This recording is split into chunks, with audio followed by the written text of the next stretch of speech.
Halo sahabat, apa kabar? Semoga baik-baik aja, amin. Nampaknya di antara banyak masalah kita sekarang yang lebih pelik ini masalah uang ya. Apalagi ini setelah pasca Covid sekarang terasa sekali gimana sih masalah keuangan, sulitnya cari uang. Jangankan yang tadinya sulit, yang gampang pun jadi sulit teman-teman ya. Terlebih lagi banyak sekali berita-berita di internet, di YouTube katanya yang bilang waduh tahun 2003 tuh gelap gitu. Ini perkataan Pak Jokowi hanya sepotong direkamnya di ininya dibahasnya, padahal maksud Pak Jokowi itu tidak seperti itu, tapi ada lanjutannya. Nah, kita sekarang sebagai manusia Indonesia dan penduduk bumi yang memang terdampak dengan hal-hal pandemi, dengan hal-hal resesi, tentunya kita harus lebih waspada dan kita lebih punya peranan aktif di dalam mengentaskan kekurangan kemiskinan negara ataupun kemiskinan kekurangan untuk diri sendiri, sahabat.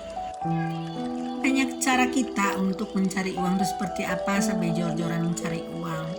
Kita mengharapkan uang tapi kita tidak berteman dengan uang, tidak bersahabat dengan uang.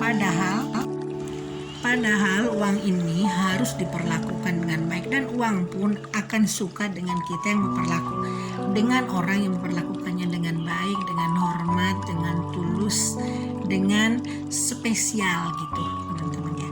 Jadi untuk menarik uang ini kita diawali dengan sikap kita terhadap uang dan persepsi kita terhadap uang itu seperti apa gitu. Apakah uang dianggap akan kejahatan atau dianggap terlalu banyak uang juga sebagai dosa gitu. Nah, kalau seperti itu bagaimana mungkin uang akan mendekat?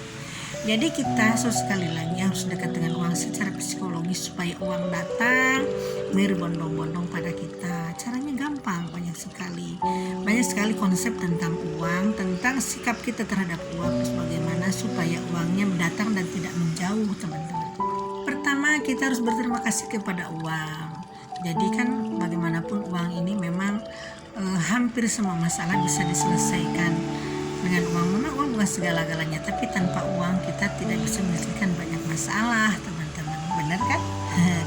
Nah, jadi kita harus memperlakukan uang ini dengan sangat hati-hati dan berterima kasih kepada uang. Gimana caranya? Caranya pegang uang tersebut, misalkan ada 500.000 atau 20.000 atau 5.000 atau sekalipun 1.000 rupiah atau 100 rupiah. Pegang uangnya lalu perhatikan, kita tersenyum. Terima kasih uang, engkau telah banyak membantu memudahkan kehidupan kami, engkau telah membantu mensejahterakan kami, engkau telah membantu mengadakan makanan, karena engkau aku bisa makan, karena engkau aku sehat atas izin Tuhan. Contoh ya. Nah, ini kalau bahasa Jepangnya ada tuh kan dari Ken Honda, yaitu arigato mani. Jadi kita berterima kasih pada uang.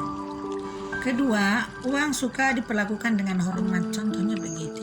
Kalau kita kan kadang-kadang kembalian dilempar di mana aja. Jangan begitu sekarang teman-teman ya. Jadi kalau ada kembalian, simpan di tempat yang baik, di atas jangan di bawah. Di atas lebih tinggi daripada lutut kita gitu. Jadi uang ini diperlakukan dengan sopan, dengan baik, dengan hormat. Simpan di tempat yang aman, yang nyaman, yang sekiranya tidak jadi bahan permainan anak nantinya gitu kan. Lalu menyimpannya juga harus berurutan, misalkan dari uang 20.000, 100.000 gitu. Jadi kalau kembali-kembalian recehan ini simpan pada tempat-tempat yang ada tempatnya sendiri, misalkan masukin celengan gitu, atau masukin wadah, masukin tempat toples kecil gitu. Itu uang tuh suka diperlakukan dengan hormat. Ketiganya, kalau kita nyimpan uang di dompet, uang ini disusun dengan rapi, disusun dengan baik. Jadi susunannya misalkan 100.000, 50.000, 20.000, 5.000, 1.000 gitu kan. Jadi susunannya jelas, jangan juga ada yang berlipat-lipat. Kalau ada yang dilipat-lipat, nah itu uang tidak suka, sakit ya. Jadi uangnya harus diperhatikan, harus juga dielus-elus, harus juga disayang-sayang ya. Lalu kemudian di saat kita membelanjakan uang, kita harus ada rasa keberlimpahan, harus ada rasa ikhlas.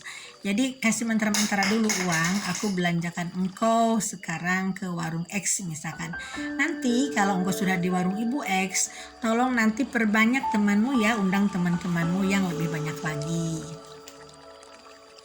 supaya orang yang memegang engkau nanti punya perusahaan bahagia. Jadi supaya mereka nanti sehat, supaya mereka berkelimpahan, supaya mereka nanti penuh berkah dari Maha Kuasa. Nah itu contohnya ya.